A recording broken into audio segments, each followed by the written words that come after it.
ठरलं तर मग या मालिकेच्या येणाऱ्या भागामध्ये आपण पाहणार आहोत की इकडे साक्षीच्या बाजूने लढण्यासाठी कोणी वकील तयार नसतो। तेव्हा नागराज बोलतो, माझ्याकडे एक वकील आहे, तो पैशाचा एवढा लालची आहे ना, तो पैशासाठी काही पण करू शकतो आणि त्याच्यासाठी तो केस घेईल। आणि ताबडतोब नागराज हा त्या वकिलाला बोलवतो आणि तो वकील आल्यानंतर केस पूर्ण बघतो आणि बघितल्यानंतर तो बोलतो, मी ही केस घ्यायला तयार आहे। तेव्हा तो बोलतो, माझी फी।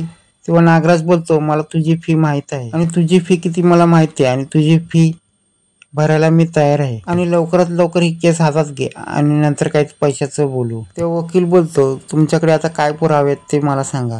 तेव्हा मी पण सांगतो, आमचं एक खबरी आहे, त्यांनी सांगितलंय की एक बुटीक मध्ये ती रसीद आहे, ती रसीद त्या लोकांना सापडलेली आणि ती रसीद सापडली म्हणजे काय।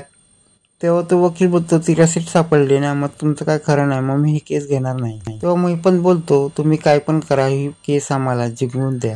तेव्हा वकील बोलतो, तुम्हाला जर केस जिंकायची असेल तर तुम्ही मला ह्या केस बद्दल पूर्ण सांगा। तेव्हा नागराज बोलतो, आमचा खबरी आहे, पण तो खबरी आम्ही त्या साईडला पाठवलाय। तेव्हा वकील बोलतो, या खबरीचा तुम्हाला अजूनपर्यंत किती फायदा झाला?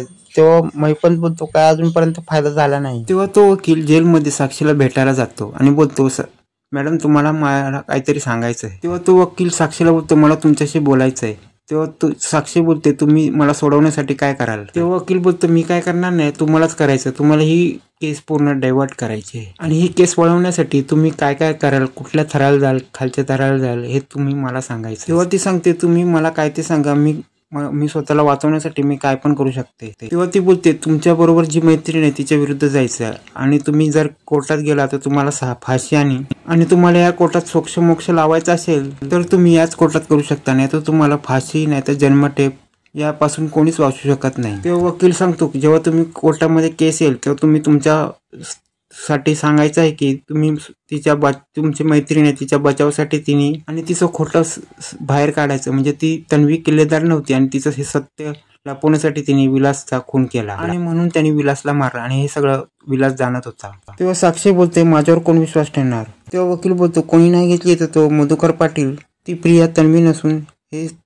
तुमची बाजू उचलून तुम्हाला न्याय मिळवून देईल। इथे अर्जुनला एक फोटो पाठवला जातो, त्याच्या पाठी लिहिलं असतं की ही प्रिया ही खोटी तन्वी राहून बनून तिकडे राहते आणि तिच्याबद्दल पूर्ण जाणकारी मिळवण्यासाठी या कॉन्टॅक्टवर संपर्क करा। तेव्हा सायली अर्जुनला बोलते, हा फोटो बघितल्यावर मला कळतं की ही तन्वी कशी असू शकते आणि आपल्या घरामध्ये आहे तो फोटो तन्वीचा आहे। तेव्हा अर्जुन बोलतो, हे आपल्याला हेच तर प्रूफ करायचं आहे आणि ताबडतोब या सगळ्याचा सोक्ष कोर्टात लावायचा। तेव्हा मधु तो फोटो पाहून बोलतात, हीच तर प्रिया आहे।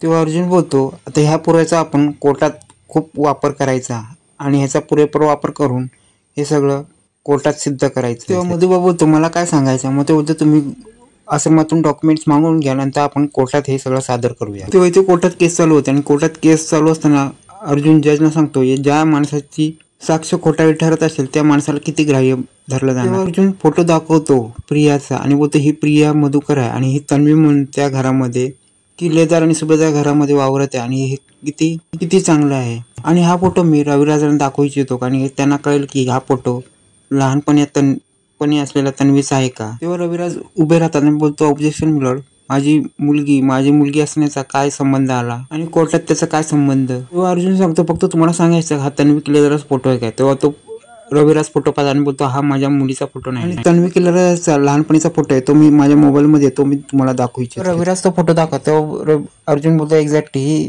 तुमची चूक होते। तेव्हा अर्जुन मधुभाऊंना सांगायला सांगतात, तेव्हा मधुभाऊ प्रिया ही सगळं खोटं बोलत आहे। या सगळ्यामध्ये ही केस भरकवत जात असते आणि ही केस भरकवण्याचं काम साक्षीने केलं असतं, कारण की तो फोटो पाठवून साक्षीने केस भरकवण्याचा प्रयत्न केलेला असतो। तेव्हा मधुकर सांगतात की तन्वी किल्लेदार ही 5 वर्षापूर्वी हरवली होती, पण ही प्रिया मधुकर ही नंतर आली। तेव्हा प्रिया बोलते, हा माझ्यासाठी खूप मोठा रचलेला कट आहे आणि ती प्रिया साक्षीकडे पाहते आणि बोलते। तेव्हा रविराज बोलतात, ही केस का भरकटवली जाते, माझ्या मुलीलाच का अडकवलं जाते? तेव्हा जज बोलतात, तुम्हाला हे सगळं ऐकायलाच लागेल, कारण की तुमच्या मुलीने तन्वीने ही सगळी खोटी साक्ष दिलेली आहे आणि त्याच्यामुळे हे सगळं घडलंय। तेव्हा इथे साक्षीला करड्यात उभं केलं जातं, तेव्हा साक्षी ताडताड बोलत असते। तेव्हा साक्षी बोलायला लागते, हिनेच मला अडकवलं आणि रविराजांची खरीखुरी मुलगी नाही आणि रविराजांची मुलगी असली तर हिने काय खोटारडेपणा केला नसता आणि हिने या सगळ्यामध्ये मला फसवलं होतं आणि हिचा हा सगळा खोटारडेपणा आहे. आणि ज्यावेळी विलासला कळलं की ही तन्वी किल्लेदार नाही तेव्हा हिने विलासला मारलं आणि सगळ्या खुनाचा आरोप माझ्यावर आला. प्रिया बोलते काय बोलतेस तुम्हीच तर खून केलाय. प्रिया बोलते त्याच रात्री हिनेच खून केला आणि हिने खून करून मला अडकवण्याचा प्रयत्न केला. तेव्हा अर्जुन बोलतो नीट काय ते सांगा. तेव्हा प्रिया बोलते की त्यावेळी आम्ही आश्रमात आलो होतो ते आणि विलासला पेपर हवे होते आणि त्यावेळेला साक्षी आली आणि मधुभाऊ आले आणि पेपर धुवून शोधताना मधुभाऊने विलासला पाहताना ते खूप चिडले.